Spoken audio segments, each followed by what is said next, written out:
right, so let's talk about shapes having emotions. When I first heard this, I thought it was a bunch of BS or malarkey.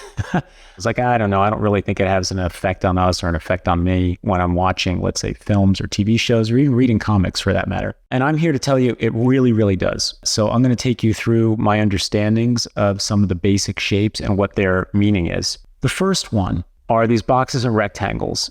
They represent strength and power, dominance. They also represent death, calmness, and serenity, right? How's that possible? Well, a tall rectangle like this, I think goes really back to childhood.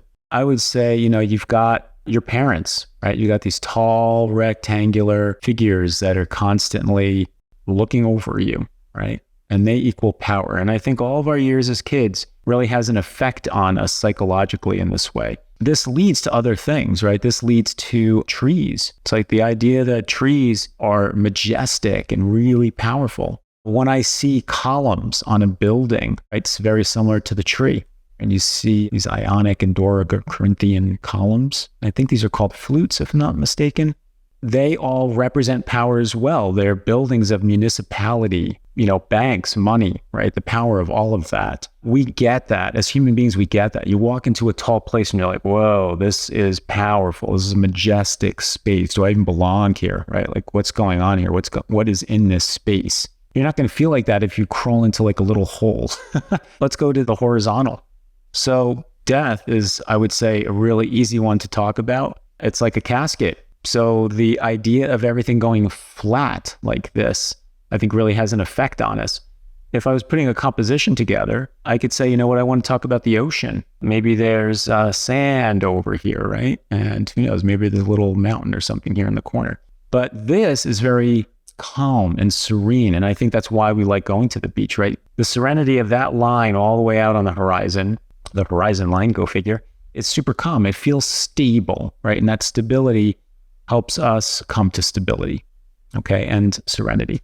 So the circle, on the other hand, is friendly. In general, things that are round are friendly to us. Soft, round, safe, happy. They represent happiness, right? I used to work at Disney Consumer Products before moving to animation, and I remember this story going around. This goes back to like the early 90s, and maybe this was done even earlier. But the story was that Disney would take drawings of Mickey Mouse and then present them to babies. And the babies would smile, right? It's like, how do you not smile? You've got triple threat. So you've got 3 circles going on. They're all at one time. His face shape down here is very circular. His nose is elliptical. So we could add ellipses, by the way, into this description. His eyeballs are, here, let's do more like a baby Mickey.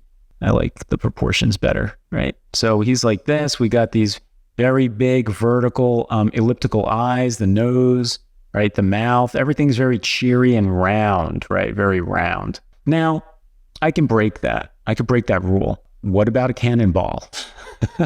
Or even a bowling ball, right? You don't want to drop a bowling ball on your foot or get shot by a cannonball. So sure, the circle could be dangerous, but in general, it is a friendly shape. That's because of the things that are around us, right? Again, I believe that we're aware of the fact that it has less chance of hurting us in any way. All right, last but not least, and probably my favorite, is the triangle, right? And there's all kinds of triangles, right? Isosceles and equilaterals, and their proportions, the proportions of all the different sizes is really fun. So triangles are dynamic, dangerous, and pointy. The first thing that pops in my mind here is a knife.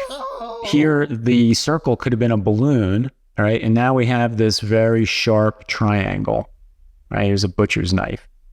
Very different, right? Very, very different feel to them. You should think about them if you're doing compositions, you're doing character design, visual development, comic books, fine art, anything, right? These shapes have meaning. They mean something to us as human beings, and we want to tap into that. We want to tap into those ideas, those deeper psychological ideas that the audience and we have, right? Some other reasons for triangles, I believe it also comes from the terrain again, from nature. What else is triangular out there? Well, I'd say the main thing that I think of are mountains, right? Mountains are super triangular and they're dynamic because of that, right? Super dynamic. Here, let's make the round shape dangerous, right? I can take a boulder and put it over here And that's going to be pretty dramatic to watch it go down that diagonal. It'd be more dramatic to watch it go down this diagonal, I have to say, because it's steeper, right? And gravity is a vertical straight line, right? So that's going to go much faster, be very dramatic, right? Very, very dramatic. So, those diagonals, they matter. They really matter. I'm aware when I'm drawing the figure that what I'm trying to do is I'm trying to stay away from horizontals and I'm trying to stay away from verticals, right? Those are really those rectangular shapes. They are not dynamic, right? They have emotional drama of power or calmness, right? But not dynamism like the triangle has. The triangle comes from the space in between the vertical and the horizontal, right? So anytime I put a diagonal in here, that's helping me actually create a triangle either against a horizontal or against a vertical, right? Or all on its own. I might have a triangle that's sitting in there like that. The main character, the villain, Bane, is standing here like this. He's like part of this new system that he's created, right? We've got all these tall rectangles of power